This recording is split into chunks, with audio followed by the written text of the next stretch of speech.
Hi, and welcome to today's discussion. I will be covering the topic about how do project managers manage scope creep. Now, this is a really important topic. A lot of people find that when you start a project, things change inevitably, and that kind of is a norm.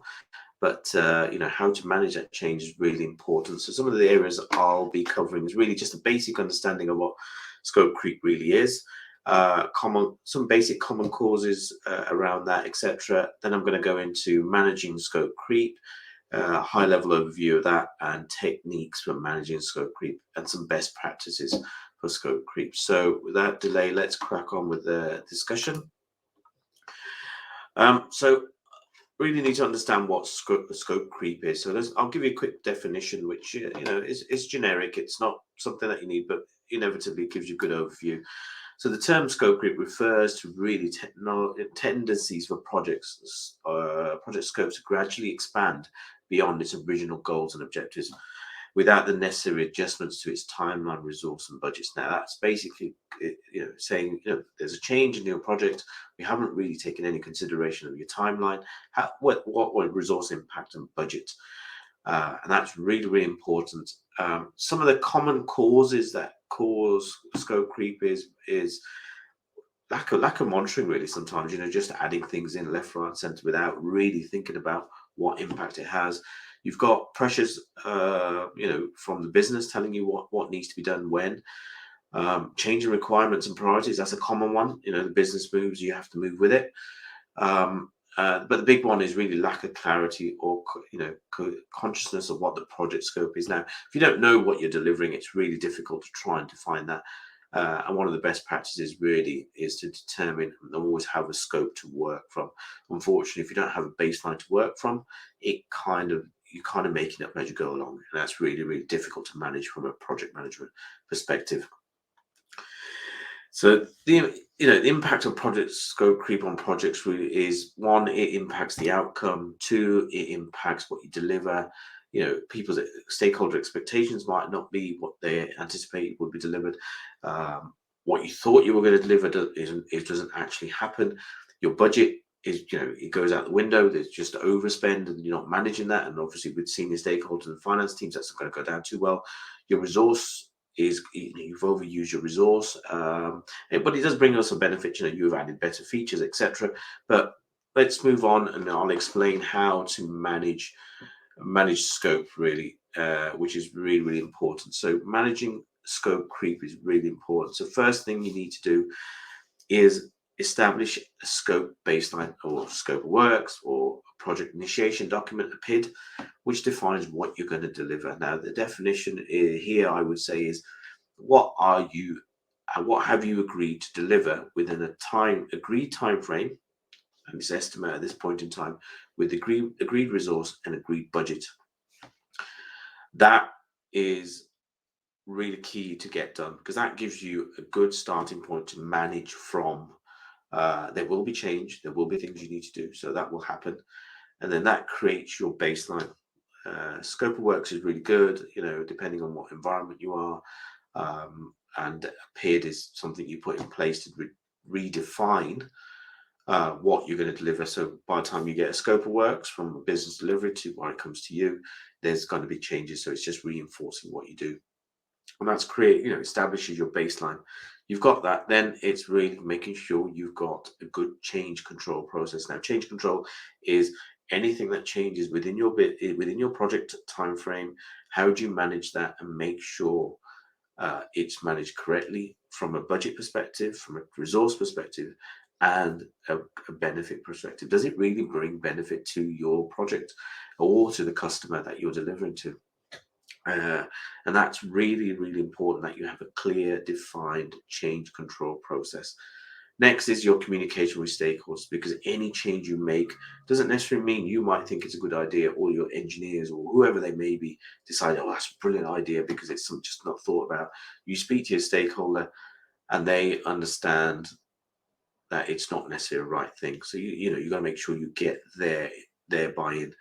Again, you got to make sure the importance of communicating with your stakeholders, so that you explain that anything that changes in the project, you're going to manage it. You're going to make sure that you get their approval, that they've got the buy-in, and then you will assess and define what benefit, what impact it has.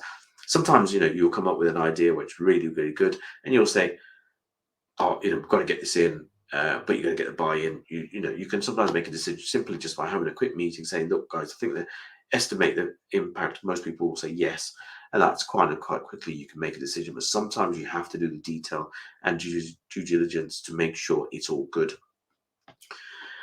So it's really important that you have a good process around managing scope creep.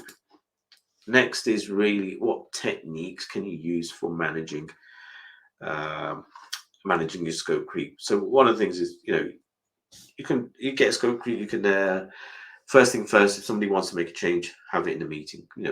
Document it, understand it. That's really, really good and really important, so that you get a clear understanding of what the cost, resource, the budget, and time frame, and all the things you need to understand. So cost, how much is it going to cost me? How much resource do I need additional to get this done? What impact does it have on my project timeline? Does it add on X number of weeks? Is that acceptable? All those things need to be done. So you prioritize trade-offs. Understand, actually, if we do this change, we lose time, but we're going to benefit from this. Are there pros and cons? Let's really get those defined. Sometimes you might find a delay of a couple of weeks or whatever it may be is beneficial because it brings so much to the table. Sometimes you'll find out that the actual time to deliver and the delivery is so minimal, you don't need to do that. Then you need to manage the requirements. You make sure you detail what the requirement is within the project, and make sure how you're going to deliver it, who you need, etc. And then finally is then you need to revisit the project plan. So at this point is, okay, understand the time frame, how long it takes. It's going to take what else will it impact? Can it be done alongside other work? Can you save some time? Does it mean, well, if you want to save time, sometimes you'll say, you know what, I need an extra resource for 2 weeks. Can I get that extra resource who can do this piece of work? And that's it. That keeps the project on track. And it's really just trying to understand what those trade-offs are. How are you going to manage? And okay, it's going to cost me more, but actually I'm not going to lose any time, or I'm going to lose 4 weeks, but it's not going to cost me anything other than resource time. So there's always some sort of cost, but you just got to clearly define and understand what that change is. I'm going to now go into some best practices for managing scope creep. So again, it's really, really important that you understand that you keep a proactive risk management approach and understand how things are going through your projects. You've got to keep on top of reviewing the project, and anything you see which is a risk, anything that could delay the project, add more cost, could actually delay, cause an impact on resource, whatever that may be. You need to start tracking it and be mindful of what's going on in the project. Again, that once you understand that and you're mindful of it, you can start logging that in a change log, start defining it, keep track of it, because you're not going to remember everything. Put it down on paper, put it down in a document, put it wherever you need to, so that you can refer to it daily, weekly, or whatever that is. And again, the continuous monitoring. So, how are you going to review it? How are you going to keep monitoring it? Do you just refer to it in your stand-ups? I don't recommend in stand-ups, but if you have a project review, that's the time to review your risk with the right people. Your stand-ups are quick and sharp. Avoid that if you can. But again, it's an opportunity for somebody to bring up a risk and say, we'll take it offline and discuss within the stand-up. But again, best practice is, review, maintain a log, and then continuously monitor. So in summary today, I will talk about scope creep, and it's really, really important that you understand this. Understanding scope creep is really key. There's plenty of reference material on this around the internet, etc., that you can use. Then you've got to learn how to manage scope. Now that comes, manage the scope creep. That comes with a bit of practice. But again, it's really, really straightforward. Use the techniques. There are standard techniques out there, but just my advice would be review, constantly review, understand your project plan, and keep on top of your project, so you know that what risks are coming. Think 2-3 steps ahead. You might foresee a risk there. Document it, and best practice, like I said, be proactive about monitoring, maintain that log, and then continuously monitor and track do not, once you've identified a risk, don't forget about it. So again, in summary, those are my high level recommendations. But a lot of this comes with experience. But I'm sure as you get more and more into project management, it becomes easier and it becomes the norm. Thank you for listening.